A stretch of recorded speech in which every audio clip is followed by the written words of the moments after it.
Olá, turma! Eu sou a professora Lázara e eu estou gravando esta videoaula para que vocês possam estudar em casa e poder realizar os exercícios da apostila, ok? Então, nesta semana, nós estudamos as cianobactérias, que são seres unicelulares e fotossintetizantes que pertencem ao reino Eubactéria, junto das bactérias. Nós temos que fazer para casa lá na página 296. Então, eu pedi para vocês responderem este mapa conceitual da página 296. Vamos pegar o exemplo aqui. Cianobactérias, reino Eubactéria. São duas palavras-chave, dois conceitos.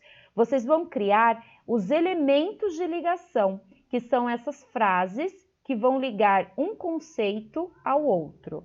E o sentido da seta, no caso a seta aponta aqui para a direita, é o sentido no qual nós fazemos a leitura, ok? Então, pertencem ao é o elemento de ligação, ficando assim. Cianobactérias pertencem ao reino Eubactéria. O contrário também é possível, não muda o sentido do texto, tá? Então, a seta está apontando para a esquerda, nós lemos nesse sentido, da direita para a esquerda. Então, fica assim, reino Eubactéria possui como integrantes as cianobactérias. E é o que vocês vão criar, tá bom? Essas frases aqui e colocar nesses espaços em branco. Esse mapa conceitual, ele é muito utilizado para vocês estudarem para a prova. Então, é um resumo através de um esquema e assim fica muito mais fácil o estudo, tá bom? Este começo do mapa conceitual, a leitura deve ser feita de cima para baixo. Então, eu vou dar um exemplo. Primeiros seres vivos surgiram nos oceanos. Então, surgiram nos é um elemento de ligação. Aqui, nós temos que ler de baixo para cima, que é o sentido da setinha. Então, as cianobactérias, estromatólitos.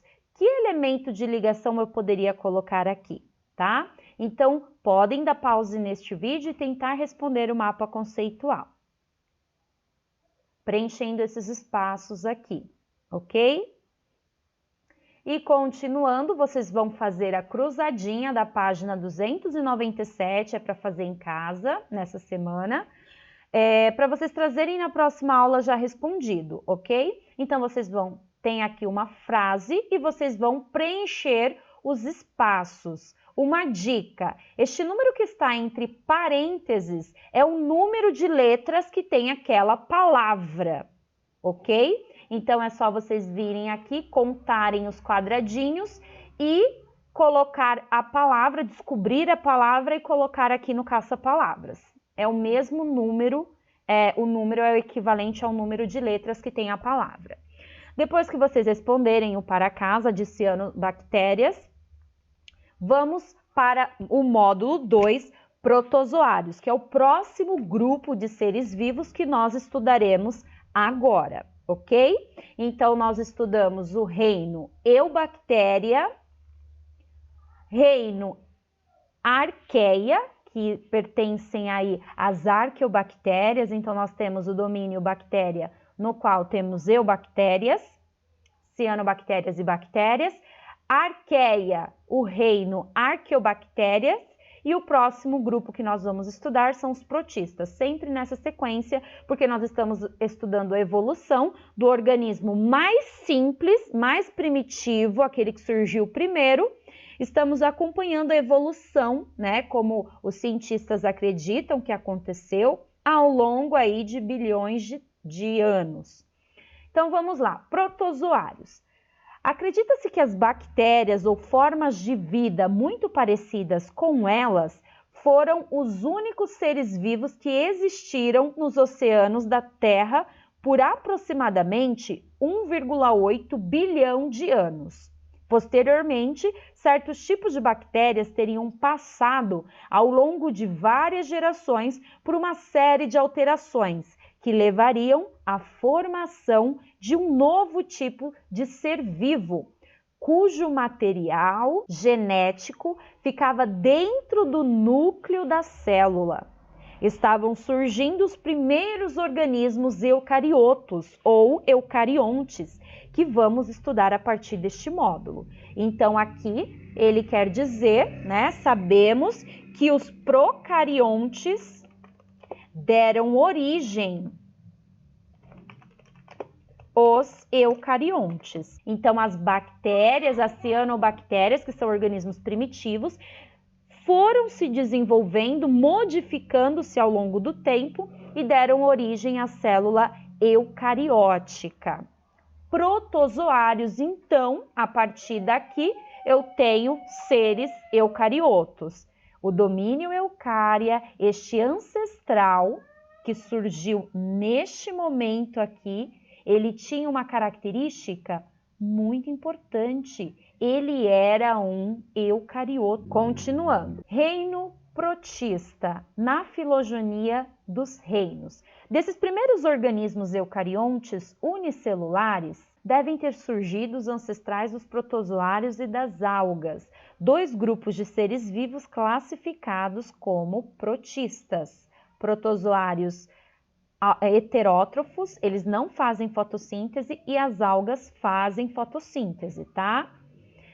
Então é importante saber que a partir dos organismos reino protista na filogenia dos reinos, desses primeiros organismos eucariontes unicelulares, devem ter surgido os ancestrais dos protozoários e das algas, dois grupos de seres vivos classificados no reino protista. Essa célula procarionte, ela deu origem a uma célula eucarionte, e essas primeiras células eucariontes unicelulares, elas deram origem aos ancestrais de protozoários, ok? O termo protozoário, que significa animal primitivo, é muito antigo e foi criado quando ainda se considerava que os protozoários pertenciam ao grupo dos animais. Atualmente, esse termo é usado para se referir a seres unicelulares que não produzem seu próprio alimento. São, portanto, heterótrofos. Como seres classificados no reino protista não apresentam um ancestral em comum, único, eles não podem ser considerados um grupo natural. Apesar disso, para efeitos de classificação, vamos considerar protozoários e algas como pertencentes ao reino protista. Então, ele não forma um grupo natural porque não compartilha o mesmo ancestral, protozoários e algas. Né? Não tem um ancestral em comum, como nós, seres humanos, e os chimpanzés. Lá no grupo dos primatas, quando estudamos a árvore filogenética dos primatas, nós formamos um grupo natural porque nós temos um ancestral comum recente, tá? Então, aqui nós temos a árvore filogenética, a filogenia que destaca a evolução dos primeiros organismos eucariotos, pertencentes ao reino protista. Eles são os primeiros organismos a surgirem aí na Terra, eucariotos. Isso é muito importante, tá? É o grupo mais primitivo dentro do domínio eucária. Nós temos aqui um paramécio ciliado e uma alga parda ou alga marrom, que nós estudaremos a seguir, ok? Em costões rochosos, na costa da praia, eu acredito que muitos de vocês já tenham visto as algas, alga verde, que parece um alface. Muitos, inclusive, podem se escorregar nas algas, porque elas formam uma espécie de camada escorregadia sobre a rocha. Então, aqueles seres, eles são fotossintetizantes e pertencem aí ao reino dos protistas. E a gente vai estudar mais com detalhes este grupo das algas, juntamente com os protozoários. Bom, de olho no núcleo. Há cerca de 2 bilhões de anos surgiram os primeiros organismos eucariontes, cujo material genético era protegido por uma membrana formando um núcleo. Então, esta é a definição de eucarioto. Ele tem um núcleo celular, um núcleo verdadeiro onde está o DNA. Além do núcleo, a partir dessa época, esses organismos eucariontes passaram a apresentar outras estruturas membranosas, como as mitocôndrias e os cloroplastos. Então, vale lembrar, função das mitocôndrias: produzir energia para a célula. Por isso que o espermatozoide, ele consegue se movimentar, porque ali na cauda é rica em mitocôndrias que fornece energia para a locomoção, tá? Do flagelo. E nós temos aqui os cloroplastos, é uma organela exclusiva dos vegetais, ou seres que fazem fotossíntese, que são responsáveis pela fotossíntese, aonde ocorre a fotossíntese. Então, portanto, nos cloroplastos eu tenho o pigmento clorofila. Eles são verdes porque é ali que ocorre o processo de fotossíntese e produção de açúcar, de energia para a planta. Fonte de energia para a planta. Continuando, a célula eucariótica é maior que a célula procariótica.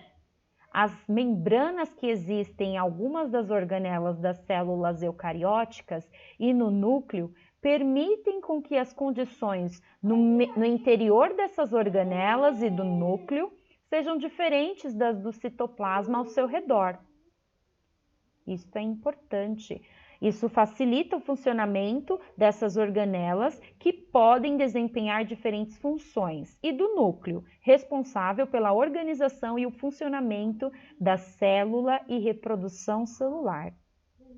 Então, essa diferença, essa condição favorável no interior da célula é muito importante. A membrana envolve a célula, criando ali um meio intracelular específico no qual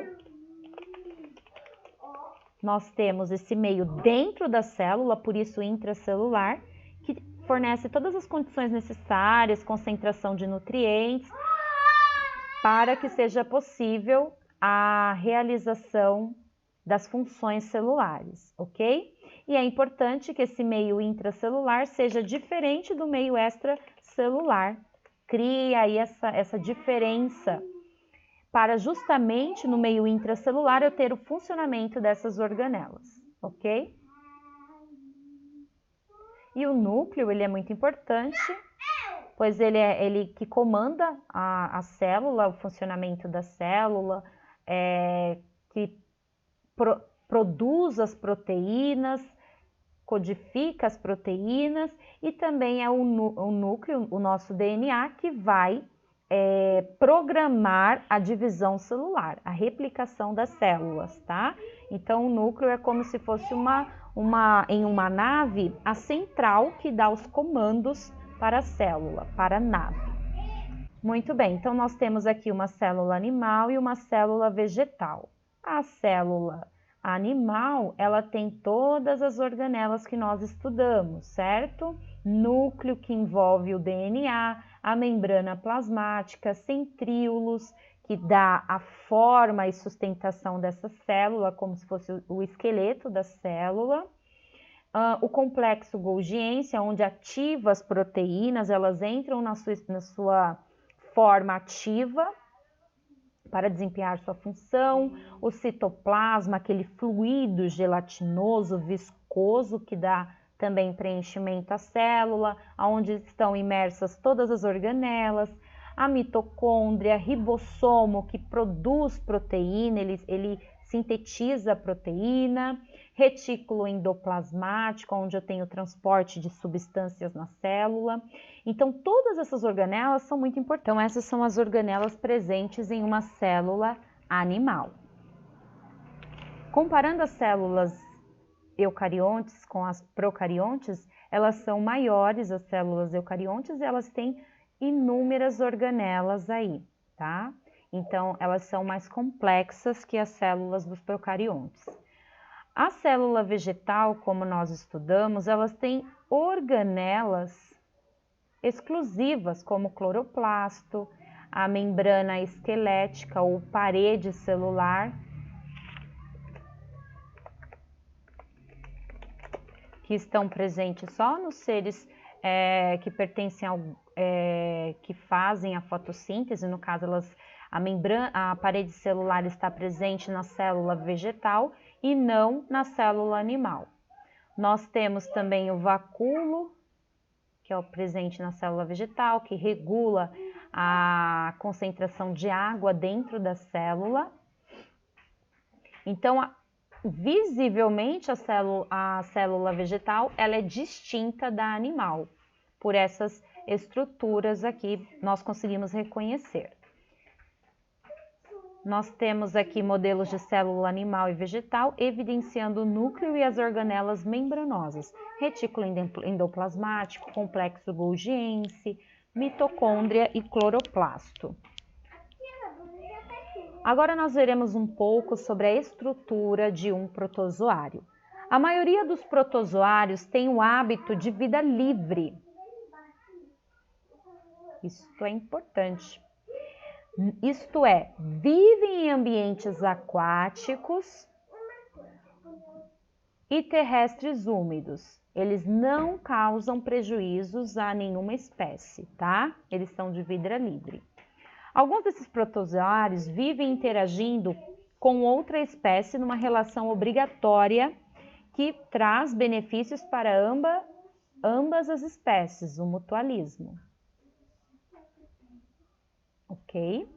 Como o protozoário que vive no intestino de alguns animais que ajuda aí a digerir a celulose.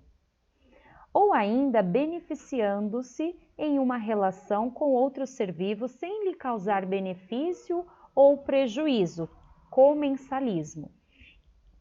Então, a única espécie que é beneficiada são os protozoários, eles são a espécie comensal, mas não prejudica a outra espécie. No entanto, há também protozoários que são parasitas e que vivem à custa do seu hospedeiro. A classificação dos protistas é um tanto complexa e controversa, por isso vamos adotar uma divisão baseada na forma como eles se locomovem. Então, a classificação quanto à forma de locomoção. É dessa forma que a gente vai classificar os protozoários agora, tá? Isso não significa que os animais que se deslocam da mesma maneira formam grupos naturais, mas essa abordagem vai nos ajudar a conhecer um pouco da diversidade dos protistas. Serão estudados 4 grupos: os ameboides, os ciliados, os flagelados e os esporozoários ou apicomplexos. 4 grupos aí. Então, não necessariamente protozoários que têm a mesma estrutura locomotora, o flagelo, por exemplo, eles têm um ancestral em comum, né? Eles formam grupos naturais. Mas é uma classificação generalista, não é uma regra geral, mas nos ajuda a agrupar esses seres vivos e a melhor estudá-los. Protozoários ameboides. Você já ouviu falar de amebas? Provavelmente sim. Elas são protozoários sem forma definida, estão constantemente mudando de forma e deslocam-se por meio de movimentos da própria célula, formando prolongamentos na membrana e do citoplasma. Esses prolongamentos nós chamamos de pseudópodos ou pseudópodes, que em grego significa pés falsos. Então, pseudo, esse prefixo significa falso, podos, pés, que na verdade, observamos aqui na imagem A, são projeções desta célula, que tem essa função aí de locomoção e também de captura de alimento. Aqui nós temos os pseudópodes, o citoplasma, o núcleo celular, membrana plasmática e o citoplasma. Os pseudópodes, eles são, como eu falei, responsáveis pela captura de alimento. Então, aqui na imagem B, nós temos uma ameba projetando aí os pseudópodes, englobando essas partículas de alimento e vai criar uma vesícula digestiva. Essa vesícula é um espaço no qual ocorre a digestão dos nutrientes. Digestão daquele alimento, né? Liberando aí os nutrientes necessários para a ameba. Os pseudópodos também agem capturando alimentos. E outros seres microscópicos, como bactérias e fungos que estejam no caminho. Dentro da ameba, esses alimentos são digeridos, isto é, quebrados em pequenos pedaços, dos quais a ameba extrai os nutrientes necessários para sobreviver. Então, isso significa digerir, quebrar em pedaços menores. Então, tem um alimento que vai ser digerido ali naquela vesícula digestiva. Outro grupo de protozoários são os protozoários ciliados. Existem protozoários que se locomovem utilizando cílios, outras estruturas existentes na membrana da célula. Os cílios mexem-se em conjunto, provocando pequenas ondas na água que permitem que o protozoário se desloque. Um exemplo de protozoário com cílios é o paramécio, que nós já estudamos no livro 1, quando nós fizemos o levantamento das características que um ser vivo possui. Nós dizemos que eles têm células, que eles reagem a estímulos, o estímulo da luminosidade, que eles se alimentam, se reproduzem. Então, os paramécios fazem tudo isso, né? Lembrem lá. E pode ser encontrado, o paramécio ele é encontrado em rios, lagos e até em poças d'água. Aqui ao lado esquerdo nós temos a foto de um paramécio com seus cílios e o núcleo. Um paramécio com seus cílios e o núcleo. A coloração é artificial e o organismo possui cerca de 0,3 milímetros de comprimento. Colorido aqui artificialmente para que possa ser estudado no microscópio. Outro grupo, nós temos os protozoários flagelados. Alguns protozoários se locomovem utilizando uma estrutura chamada flagelo. Em latim significa chicote. Uma espécie de cílio muito grande que existe em vários grupos de seres vivos. Eles podem ter mais de um flagelo. Um exemplo é o tripanossomo, protozoário parasita causador do mal de Chagas. Então, nós temos aqui a um lado esse protozoário branco aqui, né, branquinho, flagelado. Ele é o tripanossoma, causador do mal de Chagas. Ele está aqui na corrente sanguínea da pessoa. Aqui nós temos as hemácias, os glóbulos vermelhos. Bom, por último, nós temos os protozoários esporozoários ou apicomplexo. Existem ainda protozoários parasitas que não têm uma estrutura própria de locomoção. Um exemplo é o plasmódio, causador da malária, que estudaremos a seguir. Aqui está o plasmódio, colorido artificialmente. Ele apresenta cerca de 0,004 milímetros de diâmetro, forma esférica, arredondada, e algumas estruturas dentro da célula dele aqui que foram destacadas. Material genético, algumas vesículas digestivas, por exemplo. Bom, então agora a gente vai ver alguns modelos em 3D de protozoário. Bom, aqui nós temos os foraminíferos, que são protozoários também, são bem antigos, e ele tem uma espécie de espinhos, né, que partem aí do corpo desse animal, da célula. Tem uma abertura por onde ele se alimenta. Então, este é o grupo dos foraminíferos. Então, nós veremos aqui alguns representantes de protozoa, protozoários. Temos os coanoflagelados. Eles são protozoários flagelados. Perceba aqui a movimentação desta cauda do flagelo. Eles também têm um colar de cílios que ajudam aí na locomoção, né, deste animal. Eles podem viver assim como as bactérias em colônias. Então, aqui nós temos uma colônia com 1, 2, 3, 4, 5, 6 protozoários fixados em uma haste, né?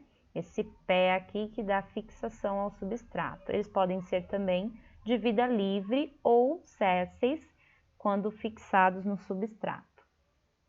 Nós temos aqui o coanoflagelado individual, temos o flagelo, microvilosidades, que são projeções aí, as microvilosidades da célula, corpo celular, núcleo, o núcleo deste protozoário, colônia e o stalk seria essa haste aí fixa, que fixa eles no substrato. Muito bem. Paramécio, olha ele aqui, também é outro protozoário, do grupo dos protozoários ciliados. Então, nós observamos esses cílios aqui ao longo da célula, esses cílios que partem aí da membrana celular. Essas são as vesículas digestivas, onde acontece a digestão deste... Nós temos o citoplasma e aqui também o núcleo, ok? Muito bem, esta abertura por onde passou aí a formação da vesícula digestiva. Então, nós temos uma vesícula sendo formada a partir da membrana desta célula. Muito bem, então aqui nós temos o paramécio, que é um protozoário ciliado. Continuando, então esses são os 3 grupos que nós classificamos, aliás, os 4 grupos, certo? Protozoários classificados quanto à sua locomoção em ameboides, ciliados, flagelados ou esporozoários. Nós falaremos agora um pouquinho da atividade 1. Eu vou pedir para vocês tentarem fazer a atividade 1. Aqui nós temos um labirinto. Então, para achar o caminho, guie-se pelas características dos protozoários que aparecem desde a entrada do labirinto até a ilustração correspondente a esse grupo. Lembre-se que essas características devem se relacionar corretamente. Então, nós temos aqui o paramécio e quem lembra o nome desses organismos aqui que formam esse tapete verde? As cianobactérias.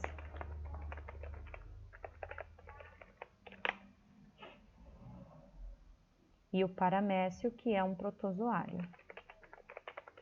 Nós temos que chegar até o paramécio, levar o nome, a classificação dele, protozoários, chegar em paramécio. Então, vocês vão circular as características de um protozoário, tá? Então, primeiro passo, vamos dar um exemplo. Protozoários são unicelulares ou pluricelulares? Muito bem. Unicelulares, se você respondeu unicelulares, acertou. Apenas as algas são pluricelulares, tá? Elas podem ser uni ou pluricelulares, mas a gente vai estudar no módulo a seguir. E assim continua em um labirinto até chegarmos aqui na fotinha do paramécio. A partir do labirinto, depois que você respondeu o labirinto, vamos fazer a letra B.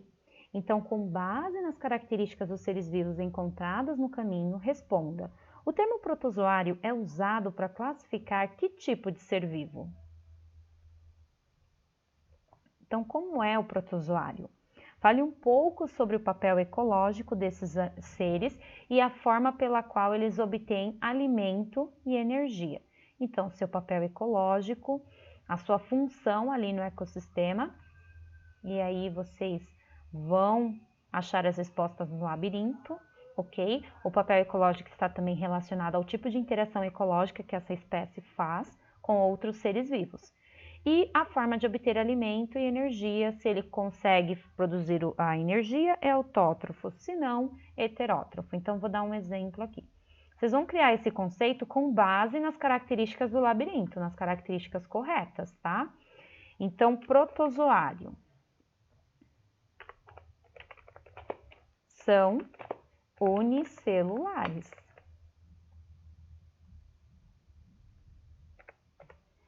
Os protozoários são unicelulares, vírgula. Agora vai para a próxima característica e com isso você vai definir o grupo protozoário, tá bom?